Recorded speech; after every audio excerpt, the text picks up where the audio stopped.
ஆண்டவராக இயேசு கிறிஸ்துவுக்குள் மிகவும் அன்பாக நேசிக்கப்பட்ட அன்புக்குரிய சகோதர சகோதரிகளே, உங்கள் யாவருக்கும் அன்பின் வாழ்த்துக்கள்.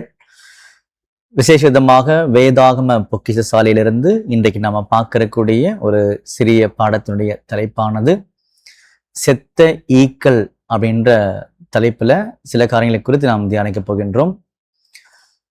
நம்முடைய வேதாகமத்துல பார்த்தீங்கன்னா சாலமோன் என்கிற ஒரு மிகப்பெரிய ஞானியின் மூலமாக கொடுக்கப்பட்ட சில வாக்கியங்கள் நமக்கு பதிவு செய்யப்பட்டிருக்குது.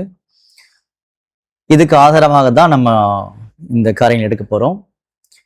பிரசங்கியில 10ஆம் அதிகாரத்துல 1வது வசனம் வாசிக்கும் போது, செத்த ஈக்கள் தைலக்காரனுடைய பரிமள தலத்தை நாரி கெட்டு போக பண்ணும். அதாவது செத்த ஈக்கள் தைலக்காரனுடைய பரிமள தைலத்தை நாரி கெட்டு போக பண்ணும். ஞானத்திலும் கனத்திலும் பேர் பெற்றவனை சொற்ப மதியினம் அப்படியே செய்யும். ஞானத்திலும் கனத்திலும் பேர் பெற்றவனை சொற்ப மதியினமும் அப்படியே செய்யும் அப்படின்னு பார்த்தீங்கன்னா இங்க சொல்லப்படுது. அப்ப இத படிச்ச உடனே எளிமையாக எல்லாருக்குமே புரியக்கூடிய ஒரு கருத்து தான் இங்க பதிவு செய்திருக்கிறாங்க. அப்ப இதுல சொல்லப்பட்ட காரியங்களை கவனிக்கும் பொழுது செத்த ஈக்கள் அப்படின்னு சொல்றாரு. தைலக்காரனுடைய பரிமள தைலத்தை நாரி கெட்டு போக பண்ணும் அப்படின்னு சொல்றாரு. அப்ப என்ன சொல்ல வரான்னு பார்க்கும்போது, இந்த செத்த ஈக்கள் பார்த்தீங்கன்னா உயிரற்ற காரியம். அப்ப அன்ட்ரூத் அப்படின்றது. அப்ப ஒரு சின்ன ஒரு காரியம் கூட, சின்ன ஒரு தவறான ஒரு காரியம் கூட இந்த தைலக்காரனுடைய பரிமள தைலத்தையே கெட்டு போக பண்ணுமா. அப்ப இந்த இடத்துல பரிமள தைலம் என்பது மனம் வீசக்கூடிய ஒரு காரியமாக நம்ம வேதாகமத்துல பதிவு செய்யப்பட்டிருக்குது. அப்ப அந்த பரிமள தைலத்தை பயன்படுத்தும் பொழுது ஒருவருடைய அந்த உயர்ந்த ஸ்தானங்களை அந்த பரிமள தைலத்தின் மூலமாக வெளிப்படுத்தப்படும். உதாரணத்துக்கு பார்த்தீங்கன்னா, நம்முடைய ஆண்டவராகிய இயேசு கிறிஸ்துவ பரிமள தைலத்தின் மூலமாக மரியாள் அங்க அபிஷேகம் பண்ணாங்கன்றது நமக்கு யோவான் 12ஆம் அதிகாரத்துல 3ஆம் வசனம் வாசிக்கும் போது தெரியுது. அப்ப இந்த பரிமள தைலத்தை மரியாள் பயன்படுத்தும் போது நம்முடைய ஆண்டவராக இயேசு கிறிஸ்துவுடைய அந்த உயர்ந்த ஸ்தானத்தை, உயர்ந்த பெயரை, நல்ல குணங்களை பார்த்தீங்கன்னா அடையாளப்படுத்தும்படியாக என்ன பண்றாங்கன்னா அதை பயன்படுத்துறாங்க. இப்ப நல்லா கவனிச்சு பாருங்க. இந்த செத்த ஈக்கள் தைலக்காரனுடைய பரிமள தைலத்தை கெட்டு போக பண்ணும். அப்ப என்ன அர்த்தம் பார்க்கும்போது, ஒரு சின்ன உண்மை இல்லாத காரியம், ஜீவனற்ற காரியம். அதாவது அப்போஸ்தலனாகிய பவுல் முதற்கொண்டு அருமையான வார்த்தைகள்லாம் பேசியிருப்பாங்க. நீங்கள் மேன்மை பாராட்டுவது நல்லதல்ல, கொஞ்சம் புளித்தமா பிசைந்தமா முழுவதையும் புளிப்பாக்கி விடும் பார்த்தீங்கன்னா அவர் சொன்னார். அப்போ வேதாகமத்தை வாசிக்கக்கூடிய ஆண்டவருடைய ஜனங்கள் எல்லாருமே அதை மிக மிக சரியாக என்ன பண்ணணும்னா அதை படிக்கணும், அந்த உண்மையை தெரிஞ்சுக்கணும். அப்ப சிறிய தவறான காரியம் கூட நல்ல நல்ல உண்மையான சத்தியங்கள் என்ன பண்ணிடணும்னா அது தவறாக மாத்த ஆரம்பித்து விடும். அன்புக்குரிய சகோதரர்களே, நல்லா கவனிச்சு பாருங்க. இப்போ செத்த ஈக்கள் இருக்குது, அதுக்கு என்ன அர்த்தம் பிரதர் அப்படின்னு கேட்டீங்க அப்படின்னா, உயிரற்ற சிறிய காரியம்தான், அவ்வளவுதான். சரிங்களா?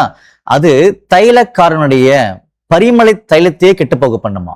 அப்ப பரிமள தைலம் என்பது ஒரு விலை உயர்ந்த காரியம் ஒண்ணு.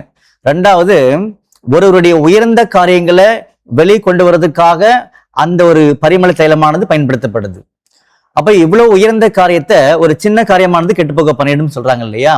அப்போ அது போல இன்னைக்கு உலகத்துல கூடிய அநேக ஆண்டவருடைய ஜனங்கள் பார்த்தீங்கன்னா வேதாகமத்தை எல்லாருமே படிக்கிறாங்க. ஆனா சிறிய சிறிய தவறுகள் மூலமாக பெரிய பெரிய காரியங்களே இன்னைக்கு மாற்றப்பட்டிருக்குது. தேவனுடைய சத்தியங்கள் இன்னைக்கு நம்முடைய ஆண்டவராக இயேசு கிறிஸ்து பற்றின உண்மைகளை இன்னைக்கு மனம் வீச செய்து. நல்லா புரிஞ்சுக்கோங்க. இந்த பரிமள தைலமானது ஆண்டவர் மேல ஊத்தப்படும் பொழுது ஆண்டவர் எவ்வளவு உயர்ந்த காரியங்கள் தான் காமிக்கப்பட்டுச்சு. ஆனா இந்த பரிமள தைலத்தை இங்க வச்சுக்கோங்க. இந்த இடத்துல செத்த ஈக்கள். அப்ப இந்த செத்த ஈக்கள் இந்த பரிமள தைலத்தை கெட்டு போக பண்றது போலன்னு தான் சொன்னார்.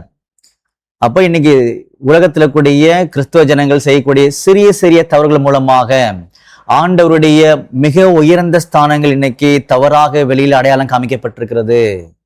பாருங்க அந்த வசனத்தை ஃபுல்லா படிக்கும்போது, ஞானத்திலும் கனத்திலும் பேர் பெற்றவனை சொற்ப மதியினமும் அப்படியே செய்யும். பின்னாடியில விளக்கம் கொடுக்கிறார் அவரே.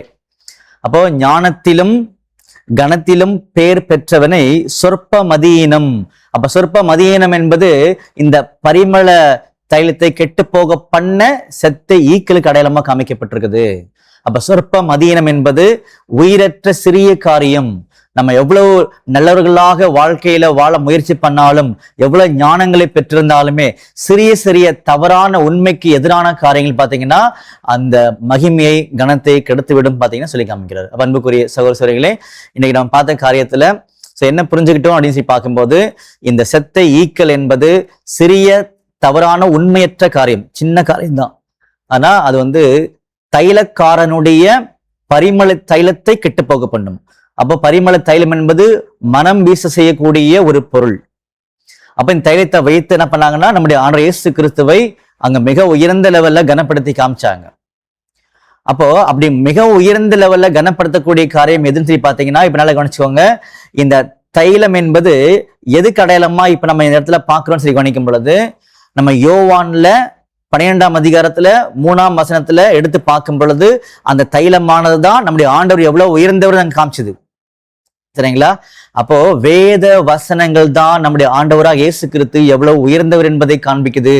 ஆனால் இந்த செயல்ல செத்த ஈக்கள், சின்ன சின்ன தவறான புரிதல்கள், சின்ன சின்ன வேதத்துக்கு எதிரான காரியங்கள், இதெல்லாமே இந்த தைலத்தை கெட்டு போக பண்ணுது. அப்படின்னா வேதாமத்துல ஆண்டவரை பத்தின சொன்ன உண்மைகளை தவறாக என்ன பண்ணுதுன்னா அது வெளியே காமிக்க ஆரம்பிக்குது. அதனாலதான் வேதம் படிக்கும் போது மிக மிக தெளிவாக படிக்கும் பொழுது ஆண்டவர் இயேசு கிறிஸ்துவை பத்தின உண்மைகளை நாம் இன்னும் அதிகமாக வெளியே கொண்டு வர முடியுன்றதை யோசிக்கிறோம்.